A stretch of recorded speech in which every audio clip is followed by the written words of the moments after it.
All right, y'all, what's going on? It's Combo Breaker 99 back with another video. All right, y'all, so I'm already kind of laughing at this here, man. I gotta I gotta love this right here. I had to make sure it was real, though. I had to make sure it wasn't like some kind of burner account or some type of troll account, because I don't really get on Twitter. I don't even have Twitter anymore. I just get on Instagram and every now and then Facebook just to kind of catch up on MMA news. And I saw this posted up here from, what is it, MMA Fighting? Yeah, MMA Fighting posted this up. And they showed this recent post from Manon, and I was like, whoa. I was like, are they sure that's her? So I looked it up, and yeah, lo and behold, it is her account. This is what Manon had to say. She's calling out Valentina Shevchenko. She said, at Bullet, Valentina, stop making people wait. Let's do it soon enough so I can send you to retirement and move on. As soon as I read that, I was like, wow. Sound like somebody getting frustrated. Somebody's ready to fight. All right.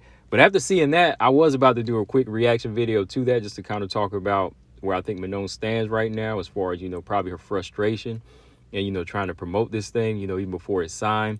But as soon as I saw that, I was about to do the video. And guess what? Valentina, she actually kind of steps out of character and responds. Valentina, she's speaking up now, which is really making it interesting. This is what Valentina had to say. She said, you lose, you retire. Deal? Ill-mannered first grader. I busted out laughing when I saw that, man, because I was like, wow, okay. They really are really throwing jabs at each other here. They starting to do it. And all I got to say to that is my thoughts is, hey, we got to fight. Y'all need to go ahead and sign this thing. Go ahead and lock something in. Look, I know Valentina was on Ariel Helwani's show. She says she's doing the traveling or whatever.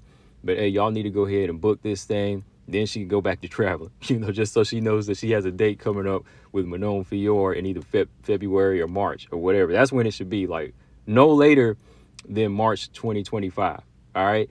Now, I know she wants to take this little time off, but, they did have a year off before the third Grasso fight. So she should be good and ready. So just go ahead and get this thing locked in because, hey, Manon, she's already been waiting now. It's been 8 months since she last fought. She sounds like she's ready to go.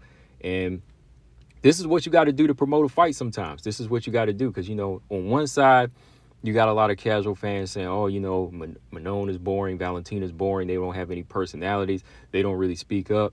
Now that they're speaking up, it's got people looking, and that's what you got to do. I like the fact that Manon is letting her know. Like, I'm sure Manon respects her as a fighter, but now she's probably like, hey, what's going on? Like, let's go ahead and get this thing locked in.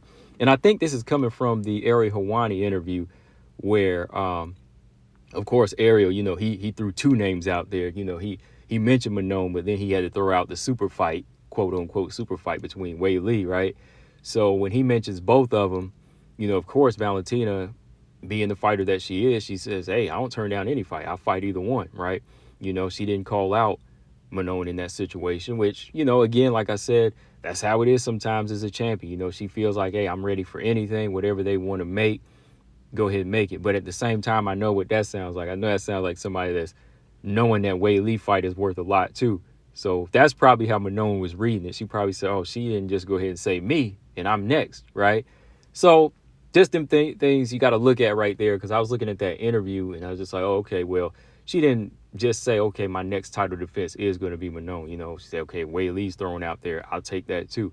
So Manon and her team probably saw it and they said, hey, I'm next, go ahead and make it known, stop holding up the game, So yeah, I like it. Like I said, I just like the fact that they are trading some jabs to let people know that this is the fight to make. It's good that Manon is saying this now, because with that, they won't try to throw Wei Li in the mix now. Now that Manon is being more vocal and Valentina is answering back, it's going to kind of stir the pot. Do that.